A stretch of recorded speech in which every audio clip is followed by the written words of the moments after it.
The fire licked upward, devouring the air above the chamber with a hiss and crackle that seemed out of place in a hall made of metal and glass. The heat shimmered, casting ripples across the reflective walls, and the humans bound at the center of the pyre stood like monuments to defiance. The man was broad-shouldered, scarred across his chest and arms in ways that hinted at countless battles survived. The woman at his side bore none of his bulk, but her eyes, cool and unblinking, carried a sharper edge than any blade. Together they faced a semicircle of silent spectators. Tall, skeletal figures with gray skin, swollen heads, and obsidian eyes that reflected only curiosity, not malice. They were the judges and executioners of the Galactic Empire, and this fire was meant to be spectacle, not necessity. The humans had been captured, paraded, condemned, and now reduced to nothing more than an example of what happens when a lesser species defies the order of the stars. The aliens whispered in their own tongue, a language of clicks and vibrations that filled the sterile chamber with an insectal chorus. It was not anger they expressed, but fascination, like scholars discussing an experiment. They were convinced the trial was over, that these two creatures, primitive, soft-bodied animals from a backwater world, had been weighed and measured and found lacking. But if they expected fear, they found only silence. The man stood still despite the ropes biting into his arms, his muscles taut but relaxed, as though the flames were an inconvenience rather than a death sentence.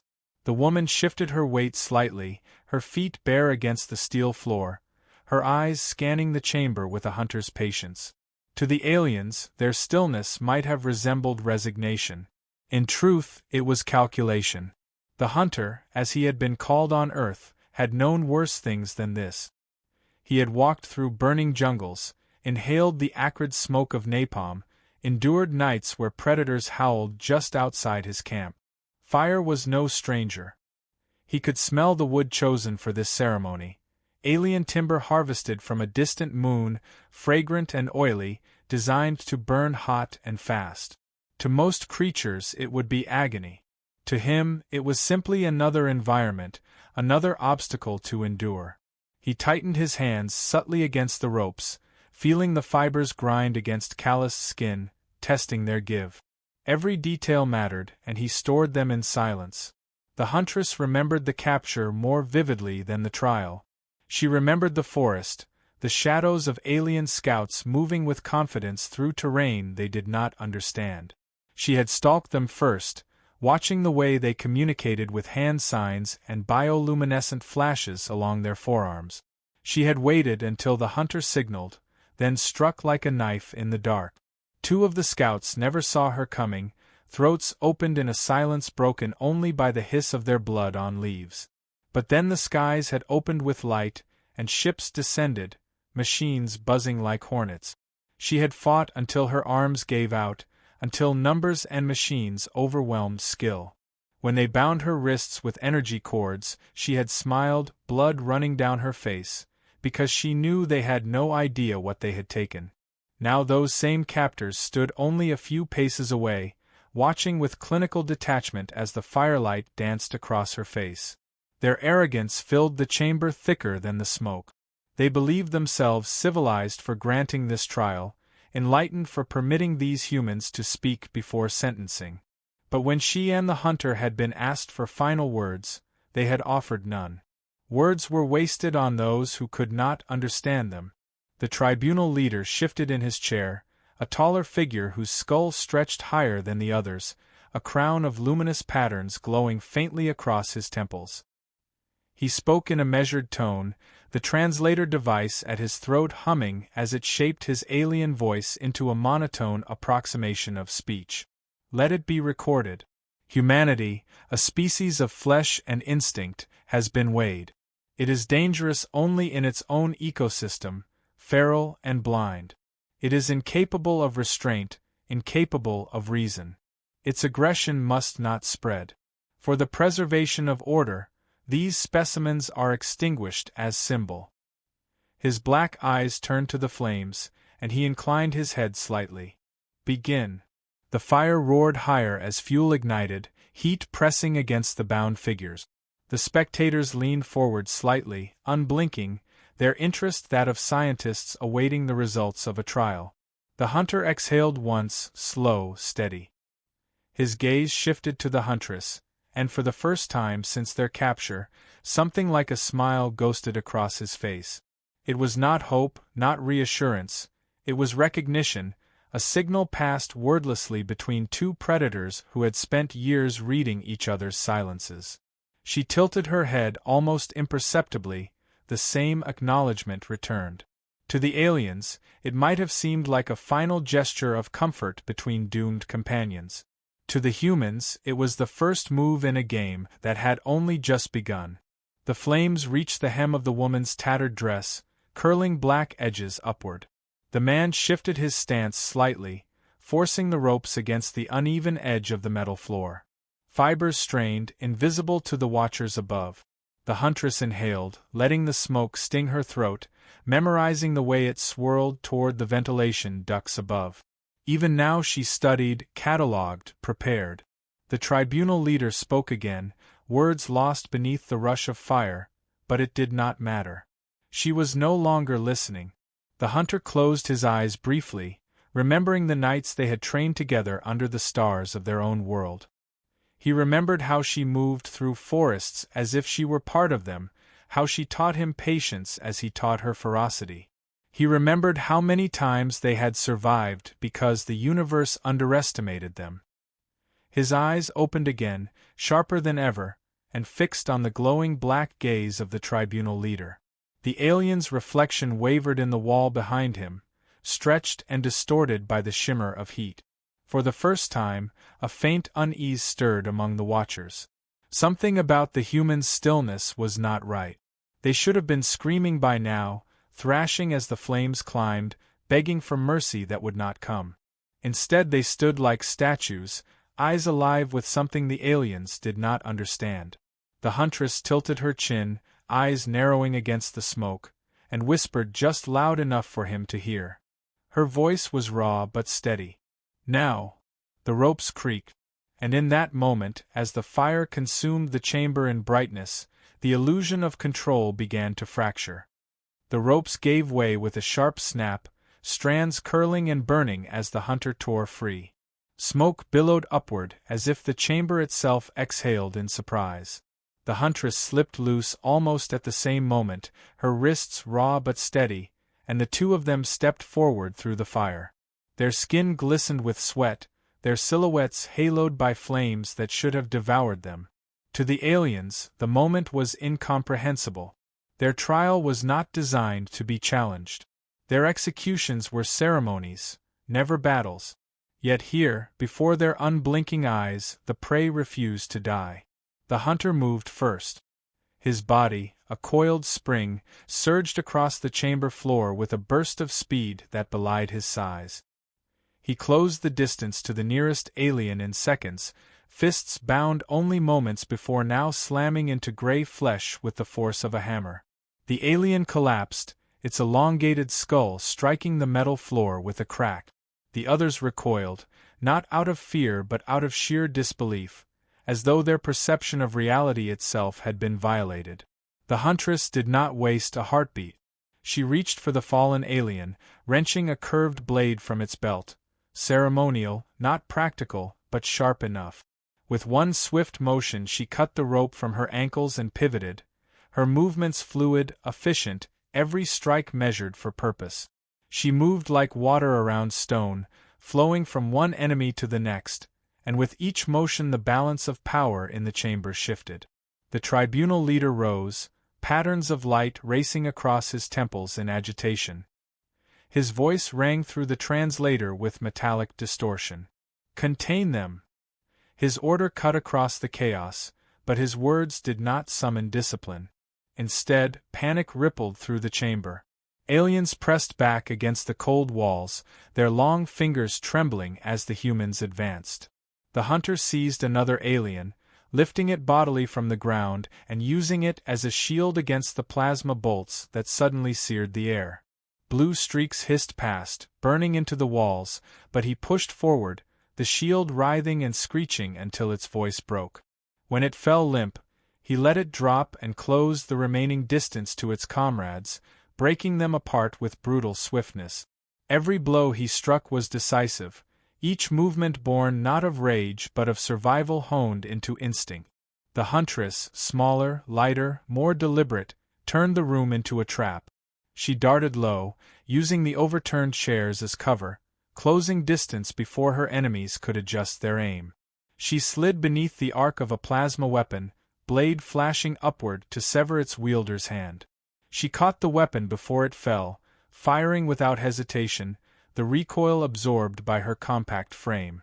Her shot cut clean through another alien's chest, the sound of sizzling flesh filling the sterile air. She had never handled this kind of weapon before, but she understood machinery as she understood predators. Watch its motion, feel its rhythm, and then make it yours.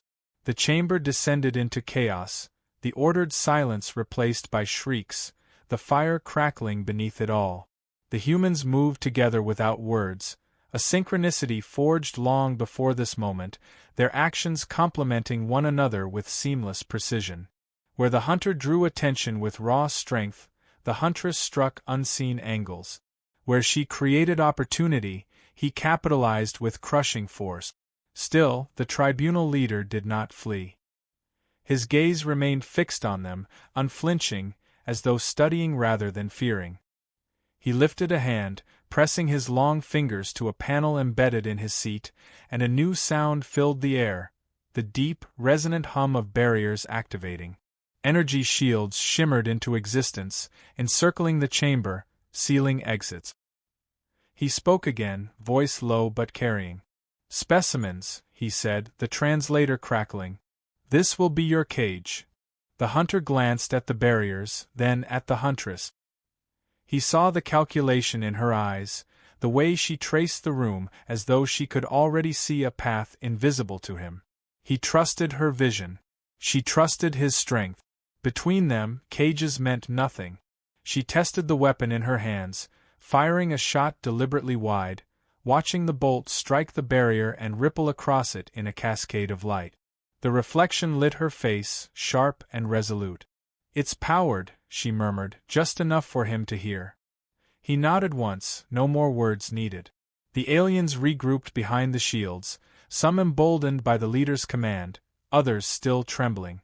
A dozen armed soldiers advanced in formation, their weapons raised, their movements mechanical. They had trained for order, for control, for overwhelming numbers. They had never trained for prey that bit back harder than the predator. The hunter charged, the huntress moving with him, and the chamber became a storm of motion and violence. Plasma fire screamed through the air, bolts searing past their bodies by inches. The hunter slammed into the formation, scattering it like brittle glass, ripping a weapon from one alien's grasp and turning it back upon them. The huntress slipped behind the distraction he created, her blade finding throats, joints, arteries. Their unity shattered the formation before it could recover. The tribunal leader finally stood from his chair, his tall frame commanding, his luminous markings brightening until they pulsed like embers. He did not attack directly but watched, observed, every gesture of his long fingers sending new commands into the chamber's hidden systems. Panels shifted, vents opened, and suddenly jets of searing gas erupted from the floor, filling the air with scalding heat. The aliens endured it with ease, the humans staggered as the air thickened, choking. The huntress pressed a hand to her mouth, her lungs burning. Yet even in the haze, her mind worked. She watched the vents, the timing of the jets, the rhythm of their release. She gestured sharply to the hunter, who followed her eyes. Together they moved, weaving through the jets as though navigating a trap they had walked before. The heat scalded their skin, blistering in places, but they endured. They always endured. The huntress raised her stolen weapon again, this time aiming not at the aliens but at the ceiling. She fired into a cluster of vents, and sparks cascaded as the system shorted, the chamber plunging into thicker smoke. The shields flickered, weakened. The tribunal leader's markings dimmed in agitation. The hunter's voice, low and steady, cut through the noise for the first time. "Break the cage." The huntress answered with action, hurling the weapon to him. He caught it, adjusted his stance, and fired at the weakened barrier. The bolt struck, and the shield rippled violently, lines of strain crackling outward. Another shot, and the shimmer fractured. A third, and it collapsed with a sound like shattering glass, air rushing outward as freedom beckoned beyond. The aliens froze, their confidence breaking with the barrier. For the first time, fear flickered across their black eyes. The tribunal leader raised his hand again, but before he could issue another command, the Huntress closed the distance. She moved like a shadow through smoke, blade flashing, striking not to kill but to silence. The edge pressed against his throat as she met his gaze. He did not flinch. His voice, distorted but clear, carried in the sudden quiet. "You are not prey," he said, almost reverently. "You are anomaly." The Huntress paused, eyes sweeping across the array, not in wonder but in assessment. She had no fascination with their elegance, only with their weaknesses. The hunter covered her flank, his gaze shifting constantly, his breath steady even as the ground beneath their feet shuddered with the tremors of lockdown protocols. Together they chose the vessel nearest the edge, smaller than the others, fast enough to carry them into the void. Aliens attempted to bar their path. They fell swiftly. The hunter fought like a wall collapsing onto everything in his way, while the huntress slipped between shadows, striking from places her enemies did not expect. They reached the ship's ramp spattered with blood not their own, and without hesitation the huntress slid into the cockpit, her hands gliding across unfamiliar controls with a predator's intuition. She did not know their language, but she knew design. Every machine revealed its logic to those willing to listen, and she had always been willing. Systems hummed to life, panels glowing beneath her fingers. The hunter sealed the hatch behind them, the sound of pounding fists muffled as the engines roared. The ship tore free of the hangar with a scream of metal, alarms trailing in its wake. Outside, the stars opened vast and endless. The hunter strapped himself beside her, his rifle at his feet, his eyes fixed on the void ahead. "They'll follow," he said, voice steady as ever. She nodded without looking, guiding the vessel between larger cruisers that loomed like predators waiting to pounce. Plasma fire streaked past the cockpit, bolts of light that seared against the ship's shielding. The Huntress weaved through them, every motion precise, instinctive, as though she had flown this craft 100 times before. A pair of interceptors peeled away from the fleet, sleek and agile, their weapons locking onto the stolen vessel. The hunter's hand tightened on the controls for the weapons system, and with his first volley he crippled one, its hull splitting apart in silence as it spun into the void. The second pursued them relentlessly, a shadow etched in plasma fire. The Huntress banked hard, dragging their ship into the shadow of a larger cruiser, forcing their pursuer to fire cautiously or risk striking its ally. The moment hesitation broke its rhythm, the hunter struck again, and the second interceptor dissolved into a cloud of molten debris. They broke through the perimeter. The void stretched empty before them, but the Huntress knew it would not remain so for long. She scanned the readouts, learning as she went, piecing together the navigation system by instinct and deduction. The galaxies sprawled across the display, dotted with routes and signals.